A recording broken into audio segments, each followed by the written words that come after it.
பிள்ளைகளே, இன்றைக்கு இயேசு வாழ்ராஜ்ய பைபிளில் வருகிற தீர்க்கதரிசன சட்ட ஊழியத்தை நிகழ்ச்சியை பார்க்க வந்த தேவ பிள்ளைகள் ஒவ்வொருவரையும் இயேசு கிறிஸ்துவின் தான் நாமத்தினாலும் இயேசு வாழ்ற ஊழியத்தின் சார்பாகவும் உங்களை வாழ்த்துகிறேன், வரவேற்கிறேன்.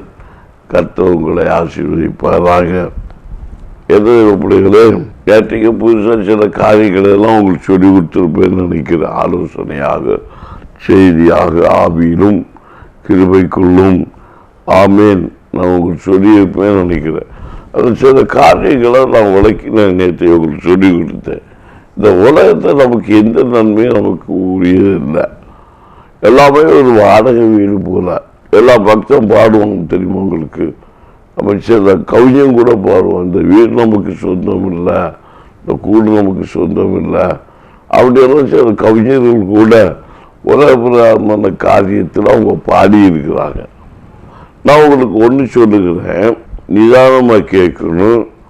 நம்ம சம்பாதிக்கிற சம்பாத்தியம் நம்ம உருவாக்கி எல்லாம் நன்மையும் ஆசீர்வாதம் எல்லாம் யாருக்கு? ஜஸ்ட்டு சிந்தித்து பாருங்க. நம்ம ராத்திரி பகல் தூங்காமல் எல்லாம் உருவாக்கி வச்சிருக்கோம். இது யாருக்கு சொந்தம் கொண்டாட? அங்கதான் நீங்கள் விஷயத்தை கவனிக்கணும். இந்த பைபிள் உங்களுக்கு என்ன போதிக்குது? எப்படியாவது ஒருத்தருக்கு எடுத்து ஒருத்தர் அவங்கள்ட்ட நன்மை பெற்று இவங்கள்ட்ட நன்மை பெற்று நம்ம வாழ்க்கையில் நம்ம பெரியவனா மாறணும் அப்படின்னு நினைக்கணும்.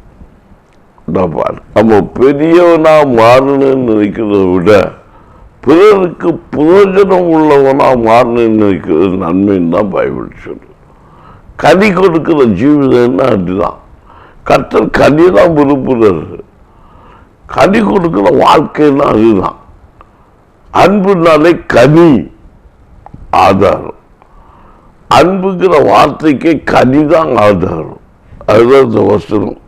கர்த்தருக்கு பயப்படுக்க திருநம்பிக்கை உண்டு, அவன் பிள்ளைகள் அடைக்கலம் கிடைக்கும்.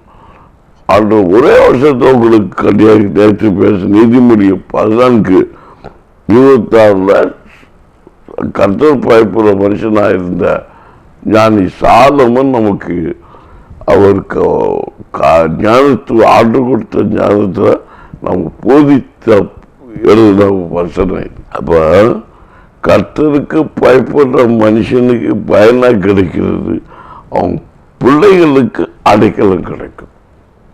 அது நான் அநேக காரியங்களை நான் சாட்சி சொல்ல முடியும். பாருங்க, கடந்த நாளில் நான் எல்லா பிள்ளைகளுக்கும் ஆலோசனை பண்ணுவேன். அப்போ ஒரு நாள் ஜெபிக்கும்போது ஒரு வாலிப பிள்ளை எனக்கு ஜெபிக்க வந்தாங்க. அப்போ அவங்களுக்கு நான் ஒரு நாள் ஆமேன் அந்த பிள்ளைகிட்ட ஜெபிச்சு சொன்னேன், மக்களே நீங்கள் இன்னும் படிக்க போகிறீங்க, அட்வொகேட்டுக்கு படிக்க போகிறீங்க அப்படின்னேன். ஓ படிக்க போகிறீங்க, நான் அதை பார்க்குறேன் மக்களே அப்படின்னேன். அவங்க என்ன நினச்சாங்களோ அவங்களுக்கு நிறைய படிப்பு தேடினாங்க, ஆனால் கிடைக்கல. கடைசியில் இந்த படிப்பு அவங்களுக்கு கிடைச்சிச்சு. அப்போ கிடைக்கும்போது நான் அவங்கள்ட்ட ஒரு காரியத்தை சொல்லி அனுப்பினேன், இந்த படிப்பு என் பிள்ளை படித்து முடிக்கும்போது அவளுக்கு அதே இடத்துல என் பிள்ளைய நீ பார்த்துக்கணும் அப்படின்னு சொல்லி அவ்வளோதான். இது எப்போ அது வரைக்கும் என் பிள்ளை அந்த படிப்பு படிக்க வைக்கணும்னு நானும் தீர்மானிக்கிறேன் அப்படின்னு அந்த வார்த்தை வந்துடுச்சு. வந்தோடனே பாருங்க, நானே அதை மறந்துட்டேன்.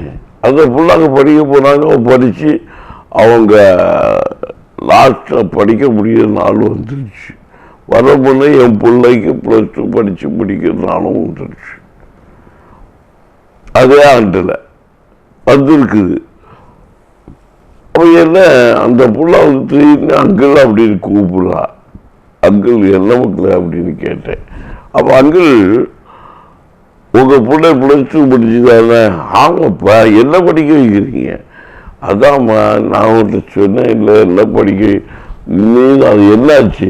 அங்கிள் நீங்கள் இம்மீடியட்டாக நாளைக்கே வந்துடணும், 20,000 ரூபா பணமும் கொண்டு வாங்க, நாளைக்கே வந்துடுங்க அப்படின்ட்டான்.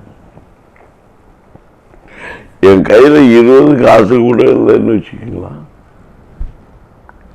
நான் சொன்ன மக்களை இதெல்லாம் நடக்கிற காரியம் கிடையாது, நான் வர முடியாது இப்பொழுது சூழ்நிலைக்கு, பேசாம நீ என்ன பண்ணிடு கொஞ்ச நாள் கழிட்டு சொல்ற மக்களே அப்படின்னு சொன்னேன்.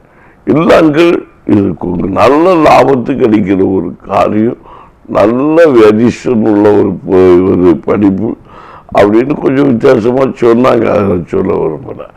பாருங்க, எனக்கு ஒரு காசு கிடையாது, அப்படியே கண்ணீரோடு நிற்கிறேன். கண்ணீரோடு விதைக்கிறவன் கெபுரத்தோடு அனுப்பான அறுவடை செய்வாங்கிற இந்த வருஷம் வாங்குறது. அப்போ நான் அப்படியே நிற்கிறது இருக்கும்போது அவங்க அப்பாட்டு அந்த இடத்த விட்டு நான் எழுபது அப்பா போன் பண்ணி சொல்றாரு, பாஸ்டர் என்ன புள்ள போன் பண்ணாங்களா? ஆமாம்மா அப்படின்னு பிரதர் அப்படின்னு. அவங்க அது நீங்கள் ஒன்று செய்யுங்க. ஆமீன். நான் சொன்னேன், பிரதர் நீங்களுமா அப்படி சொல்றீங்க, பிள்ளைகளை இப்போ அனுப்புனேன்னா கொஞ்சம் காசாவது கையில் வேணாமா, வேறு 20,000 ரூபா கட்டலைங்களா? நான் 20,000 அவ்வளோ பணத்துக்கு எங்கே போவேன்? ஜஸ்ட் பஸ்ஸு கூட எனக்கு 5,000 ரூபா கிடையாது. அந்த சூழ்நிலை இருந்துக்கிட்டு இருக்கேன், என்ன பிரதர் அப்படின்னு. நீங்கள் பயப்படாதீங்க, உடனே கிளம்புறதுக்கு நீங்கள் ரெடியாகி வாங்க, நாளைக்கு பிள்ளையும் கூட்டிகிட்டு நீங்களுமா வாங்க. இல்லைப்பா நான் வர மாட்டேன், அங்கே அம்மாவுக்கு கூட்டுவேன். நீங்கள் வாங்க, காசை பற்றி பார்க்காதீங்க, நான் எனக்கு கையில் காசு இருக்கு, நான் கொடுத்து அனுப்புகிறேன், நீங்கள் அடுத்த வார்த்தை எனக்கு கொடுங்க அப்படிங்க. சரிப்பா அப்படின்னு சொல்லிட்டு அப்போ பிள்ளைகளை அனுப்புகிறேன், நாளைக்கு அது பஸ்ஸு டிக்கெட் போட்டுருங்கப்பா அப்படின்ட்டு போட்டுன்னு சொன்னாச்சு. எல்லாம் முடிச்சு காசு அவங்க செட்டில் பண்ணி கையில் வச்சுருக்குறாங்க. எங்கள் பிள்ளைகளை இனி அனுப்பணும். அப்போ எனக்கு கையில் கொஞ்சமும் காசு கிடையாது. நான் அப்படியே உட்காந்து சோத்திரம் பண்ணிக்கிட்டே இப்படி இருக்கிறேன். இருக்கும்போது ஒரு சகோதரர் வர்றாங்க, என்ன பாச அப்படின்னு கேட்குறாங்க. இல்லை மக்களே, பிள்ளைக்கு கொஞ்சம் செலவு இருக்கு, இன்னைக்கு உடனே ஒரு நாளைக்கு முடிச்சு மறுநாள் இப்படி காத்திருக்கிறேன், காசு யார்கிட்ட கேட்பேன். அப்போதான் அவர் வந்து கேட்குறாரு, என்ன ஃபஸ்ட்டு இவ்வளோ இதாக உட்கார்ந்து இருக்கிறீங்க, யார்கிட்ட காசு கேட்குறது எனக்கு ஒன்றுமே தெரியல மக்களே, இப்படி தேவைக்கு உட்கார்ந்து இருக்கிறேன். அவர் வந்து சொல்றாரு ஒரு காரியத்தை, பாஸ்டர் உங்க அக்கௌண்ட் நம்பரை நான் கொடுத்துருந்தேன் எங்க வெளிநாட்டில் ஒரு சகோதரத்தில், அவங்க அப்பப்போ எனக்கு சின்ன சின்ன காணிக்க கூடியத்தை அனுப்பி கொடுப்பாங்க. அவங்க என்ன பண்ணி இருக்கிறாங்க, அக்கௌண்ட் நம்பர் மாறி அவர் ஏதோ ஒரு பையத்தை எடுத்து கொடுத்து அனுப்புப்பா அப்படின்னு அனுப்பியிருக்கு. உங்க நம்பரை எடுத்து அவருக்கு சீட்டுக்காரனுக்கு நம்பர் சீட்டு அமெரிக்கு எடுத்து கொடுத்துருக்குறாங்க.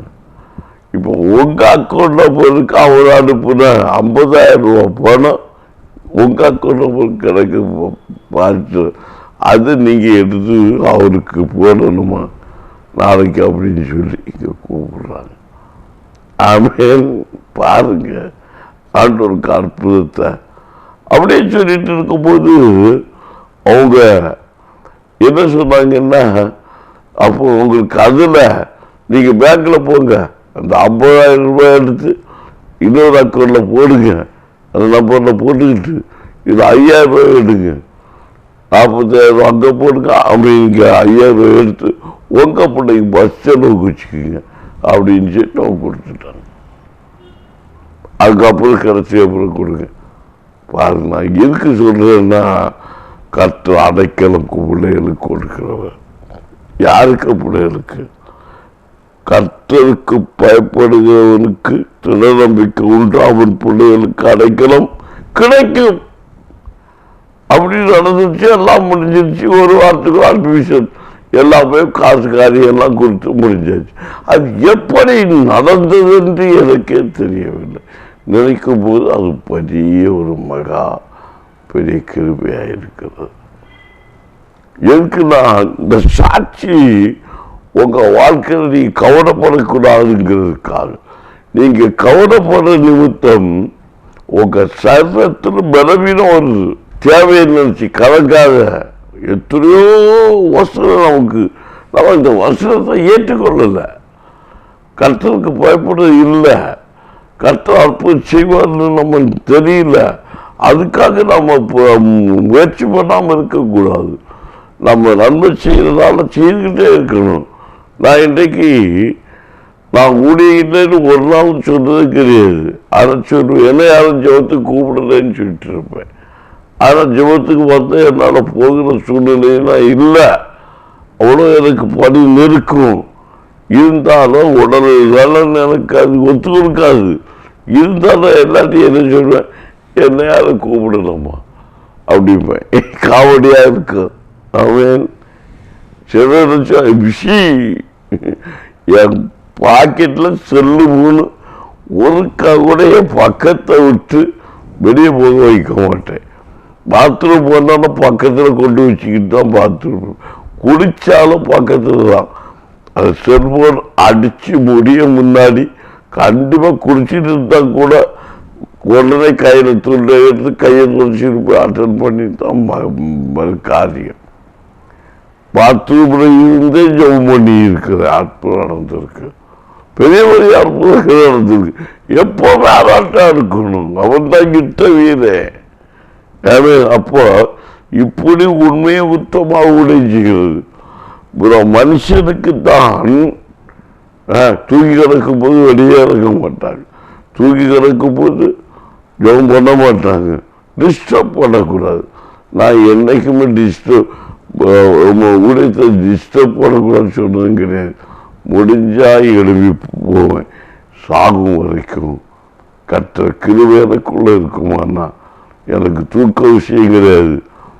எனக்கு எதுவுமே சொந்தம் இல்லை, தூக்கம் எனக்கு சொந்தம் கிடையாது. ஆமென். எல்லாமே கர்த்தருடையது. சொந்தம் இல்லை சொந்தம் இல்லைன்னு சொல்லுங்க, எல்லாம் கர்த்தருடையது. அவர் சமாதானத்தை தந்தாதான் எனக்கு சமாதானம். அவர் தூக்கத்தை எடுத்ததுதான். என்ன காட்டு பிளாண்டி தரும் ஒன்னாக தூக்க மாத்திரைய போட்டால் தூங்கிடுவோம்ல. 100 தூக்க மாத்திரை போட்டாலும் நீ தூக்க மாட்டேன். கர்த்தர் தூங்க வைச்சாதான் உண்டு. ஏன்னா நான் உலகத்துக்குரிய மனுஷனை போல பேசலப்பா. மனுஷனும் சொல்லுது நீதிமானுக்கு தான் கர்த்தர் தூக்கத்தை கொடுக்குறது. நான் வசனத்தை வைக்கிறேன். ஒற்ற ஒரு மனுஷ கை நீட்டப்படாது. ஒற்ற கர்த்தருடைய கரம் இது. போஷிக்கிற கரம், அவருடைய கரம், நடத்துகிற கரம், அவர் தாங்குகிற கரம், அவர் உயர்த்துகிற கரம். சாட்சி ஊடைக்காரருக்கு அதிகாரம் உண்டு. ஒருத்தரை கட்டவும் நாட்டவும் பிடிக்கவும் இடிக்கவும். அவன் இயேசுக்கு அதிகாரம் உண்டெங்கில் எனக்கு அதிகாரம் உண்டு. அந்த ஒரு தெய்வ பிள்ளைக்கு அந்த ஒரு வேணும்.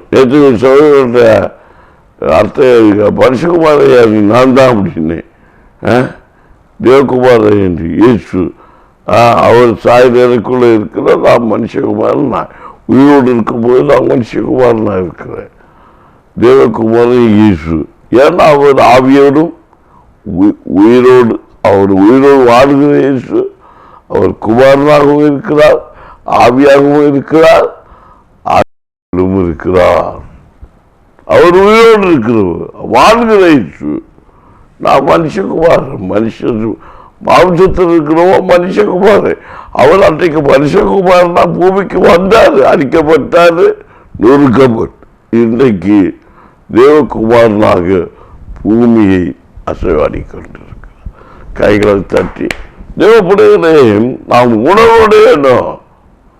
இன்றைக்கு இயேசு வாழ்கிறார், இருக்கிறார், அழைக்கிறார், கோபப்படுகிறார் அப்படிங்கிற பதவியில நாம் ஒவ்வொருத்தரும் ஒவ்வொரு பிள்ளைகளும் ஊழியர்கள் நடத்தி ஒவ்வொரு விதமா நடத்திட்டு இருக்கிறாரு.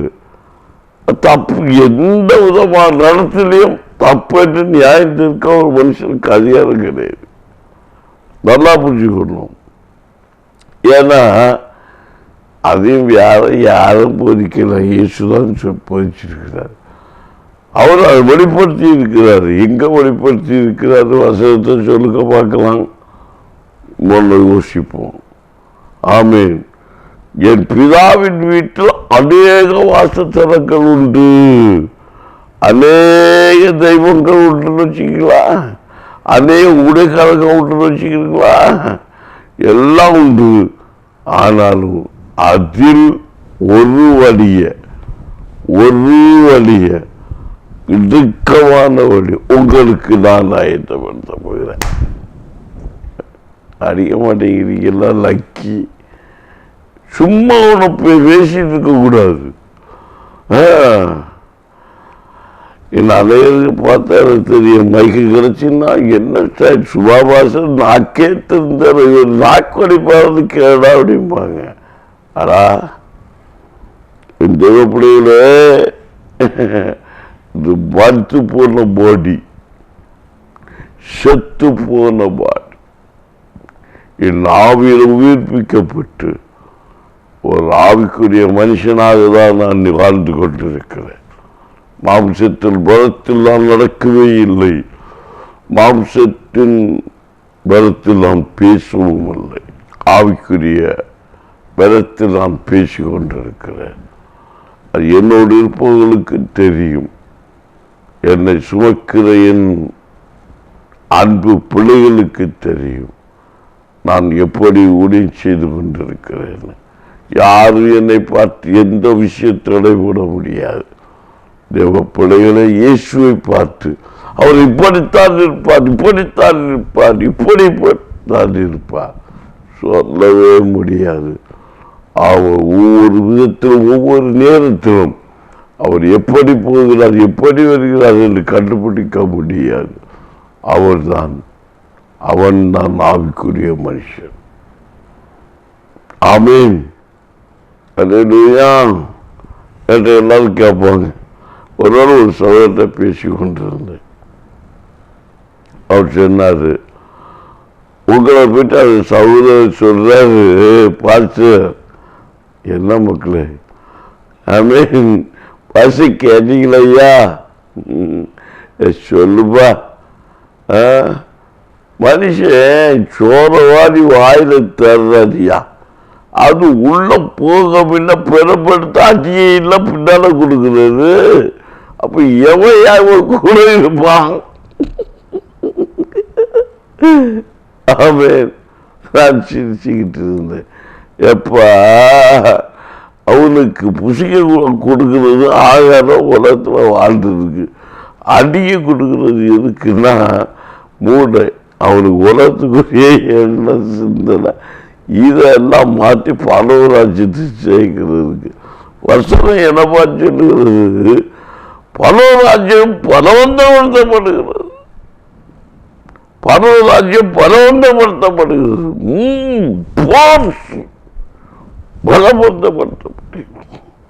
ஒரு சோதனை இருந்தாரு, யா மக்களே எனக்கு கூட்டத்துக்கு நீ வரல அப்படின்னு கேட்டேன். அவர் சொல்றாரு, பார்த்து உங்களை எனக்கு நல்லா பிடிக்கும். அப்ப பிடிக்க அப்பா என் கூட வர மாட்டேங்கிற, ஆனா ஒண்ணு மட்டும் பிடிக்குது, நீங்க ரொம்ப போர்ஸ் பண்ணிருக்கீங்க, அது எனக்கு பிடிக்கல அப்படின்ட்டு. அதனாலதான் நான் உங்களை விட்டு பிரிஞ்சு வந்தேன். அது வரைக்கும் சொல்லுவாரு, நல்ல போதுகிறேன்னு தான் ஜோம் பண்ணுவாங்க. ஆரம்ப ஜோம் அந்த தம்பி தான் பண்ணுவேன். என் பிள்ளை எனக்கு இன்னைக்கு கண்டுக்கு முன்ன நிற்கா, கண்டிப்பா வருவாங்க, எங்கே போக மாட்டான், எனக்கு தெரியும். நிறைய வச்சு போட்டிருக்கிறேன், எல்லாம் அறுத்து கூட்டி வச்சிருக்கிறேன், எல்லாம் விதையும் நீ முளைக்கும், விதைச்சு விட்டுட்டேன், எல்லாம் முளைச்சி ஒரு நாள் என் பின்னால வரும். கைகளை தட்ட மாட்டேங்கிறீங்களா? அப்போ அவங்க சொல்றாங்க, போர்ஸ் பண்றீங்க. எனக்கு கொஞ்சம் துக்கமா இருந்துச்சு. அப்ப அது அர்த்தம் நான் அப்போ புரிஞ்சுக்கிட்டேன். ஆமீன். மனசு கஷ்டம். நீ எல்லாத்தையும் நான் ரொம்ப டைட் பண்றதுனா எல்லாம் என்ன விட்டு போகுதோ அப்படின்னு கூட்டத்துக்கு ஆளை இல்லாதப்போ ரொம்ப துக்கப்பட்டு அப்படி சொல்லிட்டு போயிருப்பேன். அப்போ எனக்கு இந்த வருஷத்தால் கொடுக்கிறது, பரவராஜ்யம் பலவந்தப்படுத்தப்படுகிறது, பலவந்தப்படுத்தப்படுறது, அதை பிடித்துக் கொள்ளுகிறார்கள். பவுல் சொல்லுவான்னு நினைக்கிறேன், தீபத்தியா பவுல் சொல்லுவான்னு நினைக்கிறேன். இந்த வருஷத்தை ஆவியை கொடுக்குறா, படிச்சேன்னு எனக்கு தெரியல, அந்த வருஷத்தை எனக்கு கொடுக்குற சும்மா கவலைப்படுறான். அஞ்சூறு பரிசுத்த ஆவியர் உள்ள இருந்தா விதமாற்ற நீ இதுக்காக கவலை முடியாது. அப்போதான் நீ உண்மையான ஊழியக்காரன். அவன் சொன்ன வார்த்தை நீ சோர்வுக்குள்ள இருக்க, நீ உண்மையான ஊழியக்காரங்களுக்கு அதான் வார்த்தை.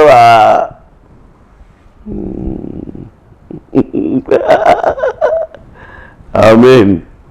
அல்லேலூயா. வார்த்தை அனுப்பி கருத்து பார்த்தீங்களா?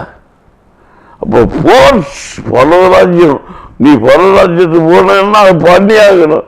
ஆனால் இந்த மனுஷன் இந்த பிள்ளை தம்பி என் பிள்ளை சொல்றாங்க, நீங்க போர்ஸ் பண்றீங்க. அதனாலதான் போர்ஸ்னா பலவந்த படுத்துறது ஆங்கிலத்தில் அப்படியே மக்களே. வெரி குட், கருத்து சொன்னேன். ஐ பாருங்க. அப்போ நான் சொல்லிட்டேன், ஓ அப்போ சரியா கருத்துறேன். ஆனால் தம்பி அறியாம மூடனா இருக்கிறாரு, இவருக்கு தான் பெரம்பு. அதான் தம்பி சொன்னார்ல, மனுஷன் சோறை கொடுக்குறாரு, அடியும் கொடுக்குது. பிடிப்பிச்சுக்கிற மூடனுக்கு பெரம்பு. ஆமேன். உயிர் வாழ் செத்து போகக்கூடாது. ஆசீர்வாதம் ஆகாரம் எல்லாம் யாருக்கு? சோர்ந்து போகாதே மனமே, சோர்ந்து போகாதே. இந்த வசனத்தோட நான் இன்னைக்கு முடிச்சுக்கிறேன், தொடரும். ஆமீன். அதை ஜெபித்து முடிக்க போகிறேன். இதே வசனத்தை தொட்டு தொடர்ந்து கர்த்தர் ஆலயத்தில் கர்த்தருக்கு பயப்படுற மனுஷன் எப்படிவான் நன்மை பெறுவான் என்பதற்கு ஆதாரமாக பிள்ளைகளுக்கு அடைக்கலம் கிடைக்கும். நீதிமொழிகள் 16:28 என்ற வார்த்தையை நான் உங்களுக்கு வாசித்து முடித்து சில சாட்சிகளை சொல்லியிருக்கிறேன். வர நாளிலும் கர்த்தர் வசன வார்த்தைகள் என்ன சொல்லுகிறதோ அடுத்த நாட்களை பார்ப்போம். கர்த்தர் சித்தமானால் மீண்டும் நாளைய சந்திப்பு கர்த்தருக்கு நீச்சுவார். இப்போ 5 நிமிடம் ஜெபிப்போமா? ஜெபிங்க. உங்கள் சரீரங்கள கர்த்தருடைய மகிமை வெளிப்படுத்தக்கதாக கைகளை வைத்து ஜெபிங்க. பயப்படாதீங்க. அற்புதம் நடக்குமா நடக்காதா? அவிசுவாசப்படாதீங்க. நீ விசுவாசித்தால் தேவனுடைய மகிமை காண்பாய் என்று நான் உனக்கு சொல்லவில்லையோ? பார்த்து 4 நாள் ஆகிவிட்டது. பயப்படாத. 4 வைக்கிறது கருத்து. நான் ஒரு சகோதரனை கட்சியாட்டு முத்தமிட்டேன். அந்த மனுஷன் முத்தமிடும் முன்பு நாடிட்டு இருந்துச்சு. அவர்கிட்ட எடுத்த நாட்டம் மதுபானத்தின் நாட்டம்.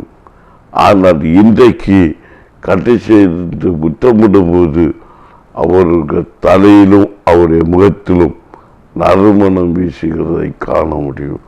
அதே போல 4 நாள் ஆயிட்டு நாட்டமெடுத்து என்று சொன்ன இந்த வார்த்தையின் முடியும். உன் நாட்டமெடுத்த வாழ்க்கையை ஆசீர்வாதமாய் மாற்ற கற்றார முடியும். புழு புழுத்த அனுபவத்தை விளையாடிக்கு கல்லை போல நீ துக்கப்பட்டு பாதப்பட்டு கொண்டிருக்க. கர்த்தர் பயப்படுற மனுஷனாக இருக்கிறபடியா கர்த்தருடைய ஆசீர்வாதம் ஜெபிப்போம். நன்றி பரலோக தகப்பனே, இயேசுவின் நாமத்தில் நான் தேவனுடைய ஊழியக்காரன் ஒரு ஜெபிக்கிறேன். கர்த்தர் கிரியை செய்வீராக.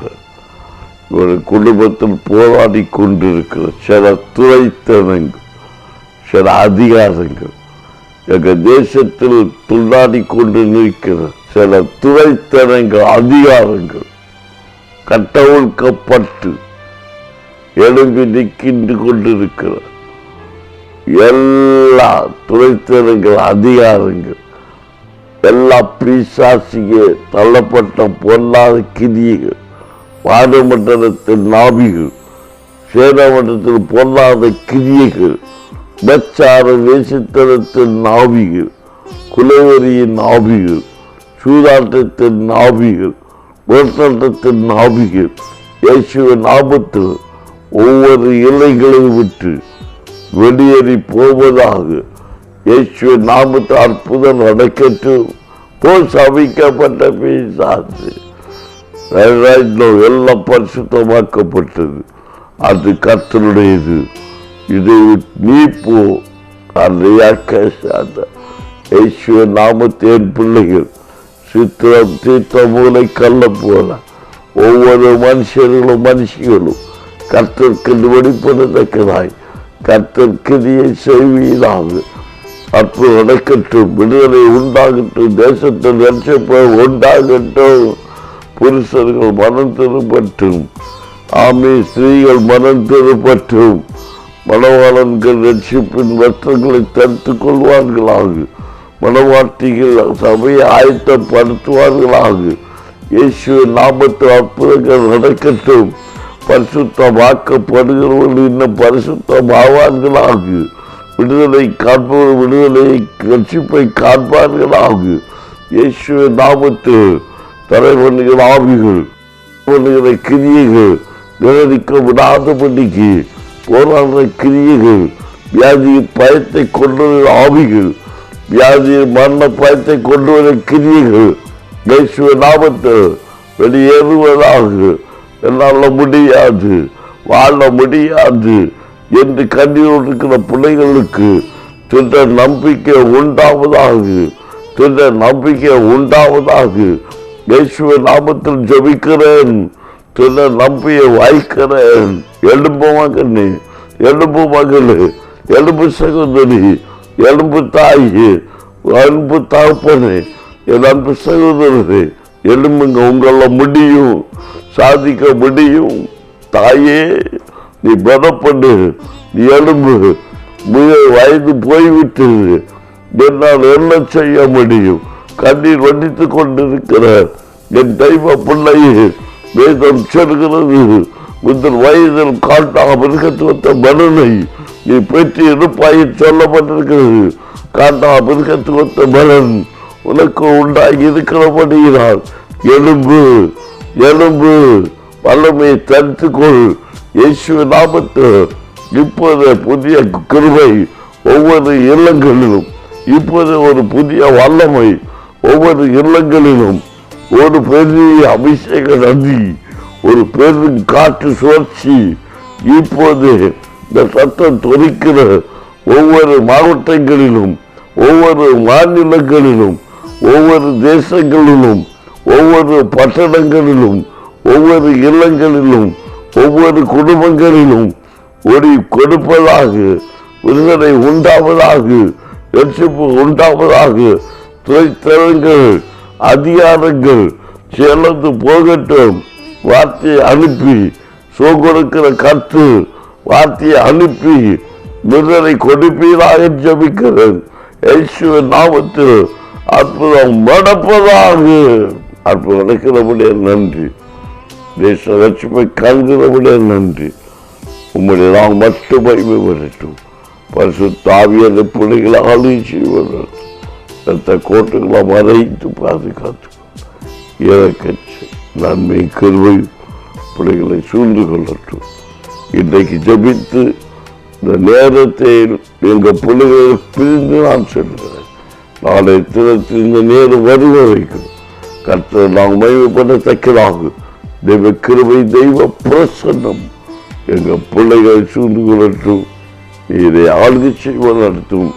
இயேசு நாமத்தில் நல்ல பிதாவே, ஆமேன், ஆமேன். நேயர்களே, தெய்வ கிருபை பெற்ற பிள்ளைகளே, கர்த்தர் ஆசீர்வாதத்தை சமர்த்தியாக உங்களுக்கு வைக்கிற கர்த்தராமே உங்களை ஆசீர்வதிப்பதாக. ஆமேன்.